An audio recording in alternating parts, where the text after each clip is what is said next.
will recognize or identify with, others won't, and I'm assuming you will. And that was the boojum tree.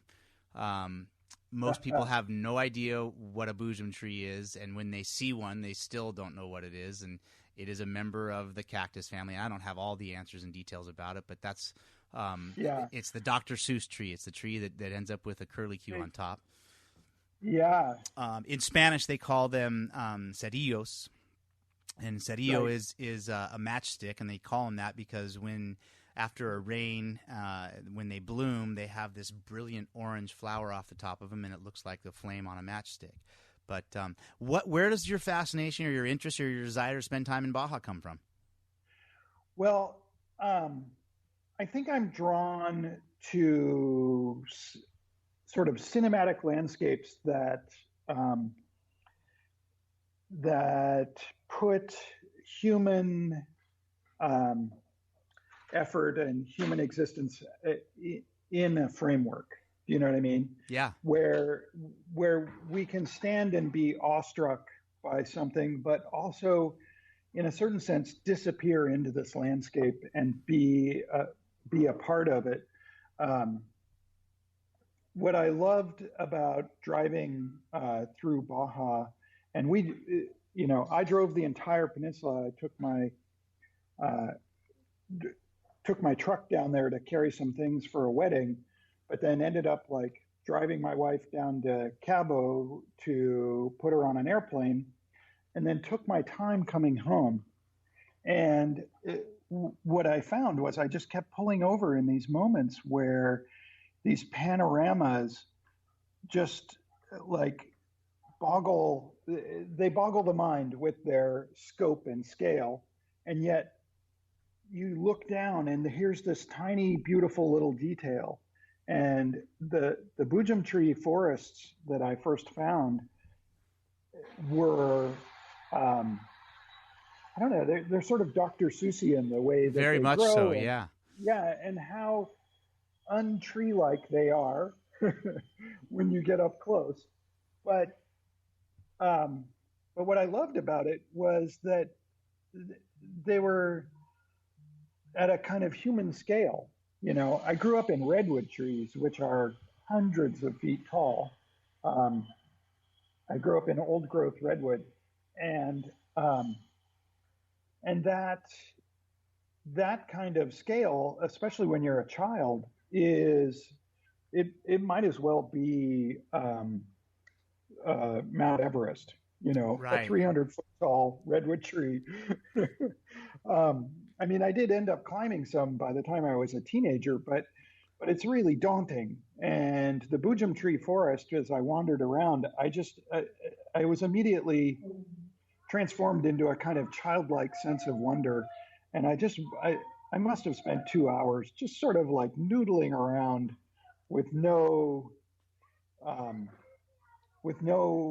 agenda other than just marveling over how playful and creative this environment was.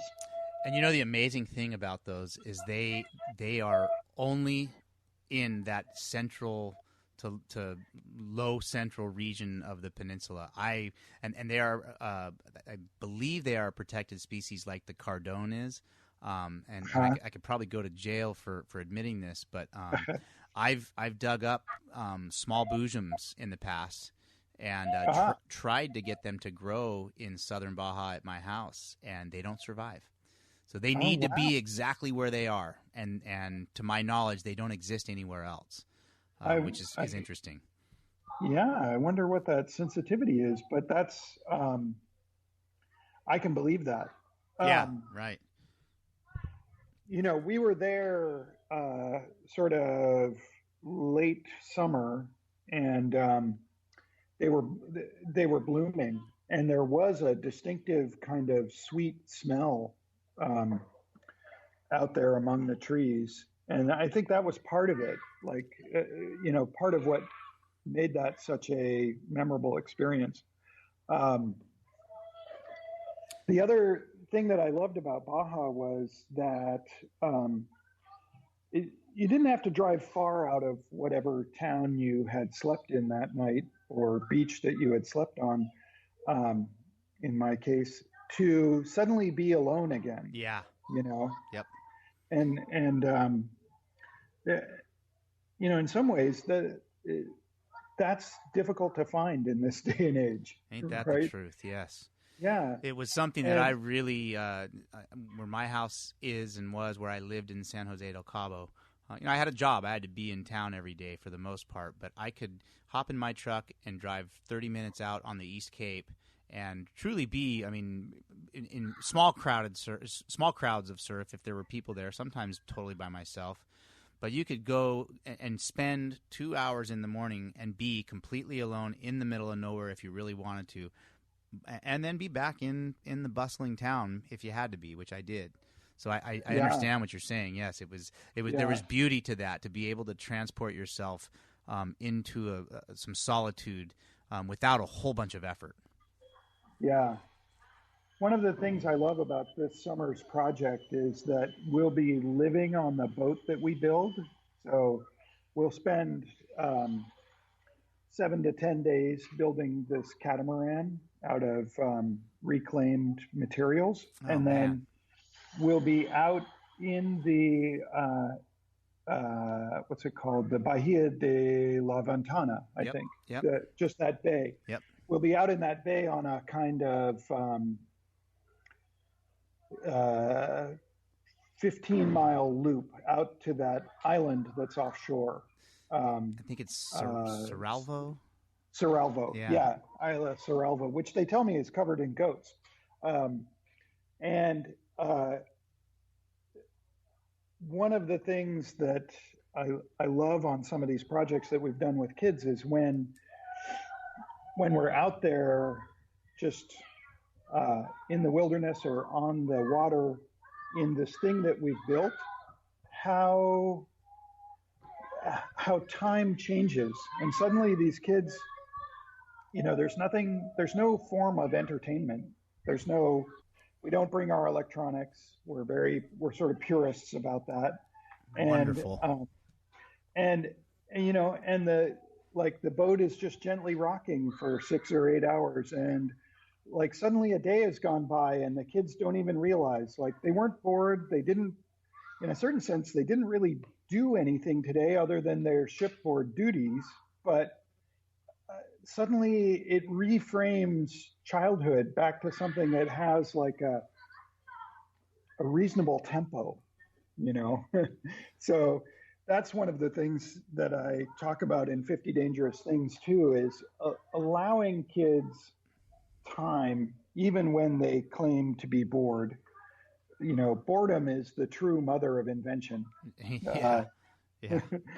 Kids will invent things to do when they get bored, and you just have to allow boredom to settle in. It's actually a really healthy cycle. But Gever, I can't help but think about the contrast in your life. I mean, when you talk about the slowing down of time, and that's how important that is for kids and or all humans really.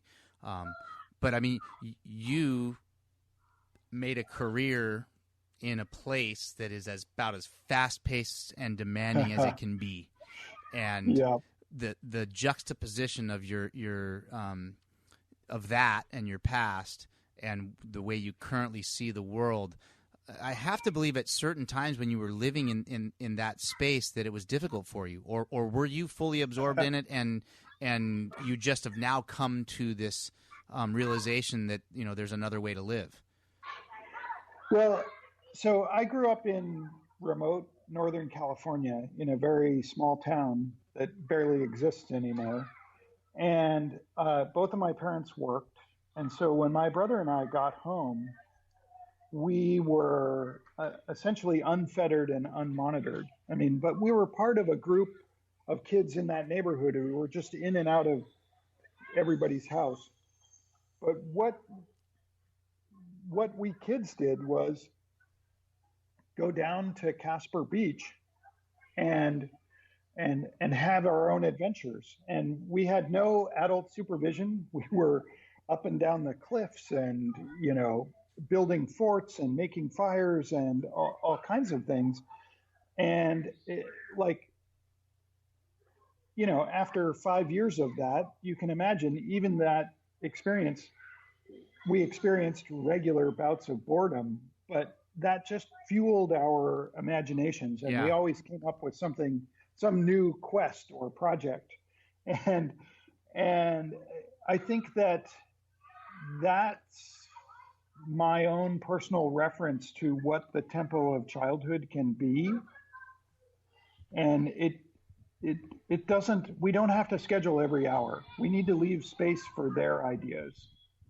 And so, yeah, the life in the Bay Area is a constant, it requires vigilance to create time to do nothing. Right. Right. Right. And so I'm often encouraging parents, like, don't actually schedule anything this weekend. You're saying yourself that you need a break from the tempo of life. Oh, but there's this great opportunity. But, well, how many opportunities do you have to spend the day doing nothing with your child? I mean, of course, you're not actually going to do nothing. You're going to lay around and read until you decide, like, that's it. I'm baking cookies or whatever. But just having those things come out of the spontaneity of being together is the healthiest thing for the child. And more, I think society is realizing that.